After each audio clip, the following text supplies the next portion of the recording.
ഭഗവാനെ ഇതെങ്കിലും നടക്കണേ. ശംഭോ മഹാദേവ.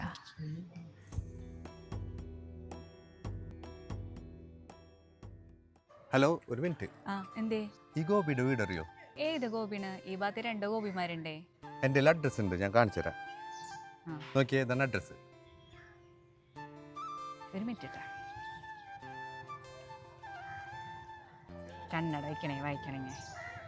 ആ, ഈ ഗോപിയുടെ വീട് ഇവിടെ നിന്ന് നേരെ പോയിട്ട് ആദ്യത്തെ ലെഫ്റ്റ്, അത് കഴിഞ്ഞ് അവിടെ നിന്ന് രണ്ടാമത്തെ വീട്, 2 നില വീടാണ്. ഈ വീട്ടുകാരറിയോ? എങ്ങനെയുണ്ട് അവര്? ഞാനൊരു കല്യാണാലോചനയായിട്ട് വന്നാണേ. അതെനിക്ക് മനസ്സിലായി. അതെങ്ങനെ? നിങ്ങൾ കാണാൻ വരുന്ന പെൺകുട്ടി ഞാൻ തന്നെയാ. ഞാനാണ് ഗോപിയുടെ മോള് പാർവതി. അതെ, അതെന്തായാലും നന്നായി. ഫോട്ടോയിൽ കണ്ട ആളെയല്ല. കന്നഡ സിനിമ വയ്ക്കാറുണ്ടോ? അത് പിന്നെ 10-35 വയസ്സായില്ലേ. ചെറിയൊരു വെള്ളെഴുത്ത്, പിന്നെ കമ്പ്യൂട്ടറിന്റെ മുന്നിലാണല്ലോ എപ്പോഴും. നമുക്കൊരു ചായ കുടിച്ചിട്ട് സംസാരിക്കാം. അയ്യോ, ഈ നേരത്തെ ചായയോടെ ഇല്ല. അല്ല, ചോദിക്കുന്നതുകൊണ്ടൊന്നും തോന്നരുതിട്ടാ. അപ്പൊ എന്തത്ര വൈകിയേ? അത് പിന്നെ പഠിപ്പ് കഴിയട്ടെന്ന് ആദ്യം വിചാരിച്ചു. പഠിപ്പ് കഴിഞ്ഞപ്പോൾ വിചാരിച്ചു ഇനി നല്ല ജോലി ആവട്ടേന്ന്.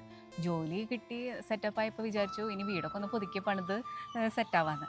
അത് കഴിഞ്ഞ് അങ്ങനെ ഓരോ ആവശ്യങ്ങൾ കഴിഞ്ഞ് വയസ്സ് പോയത് അറിഞ്ഞില്ല. അതാണ് സത്യം. ഇപ്പം എന്താണ്, ഇപ്പം ആകെ ഒരു ഒറ്റപ്പെടലായി.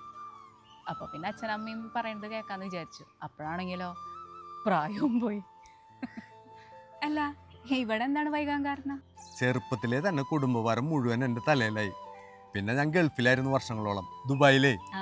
അത് കഴിഞ്ഞ് 2 പെങ്ങന്മാരുടെ കല്യാണമൊക്കെ ചെയ്ത് പിന്നെ വീടൊക്കെ അടിപൊളിയാക്കി പണിത് പിന്നെ അമ്മയ്ക്ക് സുഖമില്ലാണ്ടായപ്പോൾ ഇവിടെ ഒന്ന് സെറ്റിൽ ചെയ്ത് കഴിഞ്ഞപ്പോഴാണ് പിന്നെ തോന്നണ ഒരു കൂട്ടില്ലാത്തതിൻ്റെ വിഷമം അപ്പോഴാണ് മനസ്സിലാവണത്. കൂട്ടുകാരന്മാരുടെ കല്യാണമൊക്കെ കഴിഞ്ഞ് പിള്ളേരെ കെട്ടിക്കാറായി. സ്വന്തക്കാരുടെ ഒരു വീട്ടിലും പോകാൻ പറ്റാണ്ടായിപ്പ. ചെല്ലുമ്പോൾ ചോദിക്കും, എന്തേടാ നിന്റെ കല്യാണം ഒന്നും കഴിഞ്ഞില്ലേ എന്ന് ചോദിക്കും. കേട്ട് മടുത്ത് ക്ഷമ വിട്ട് പിന്നെയാണ് ഒരു വില്ലൻ വന്നത്.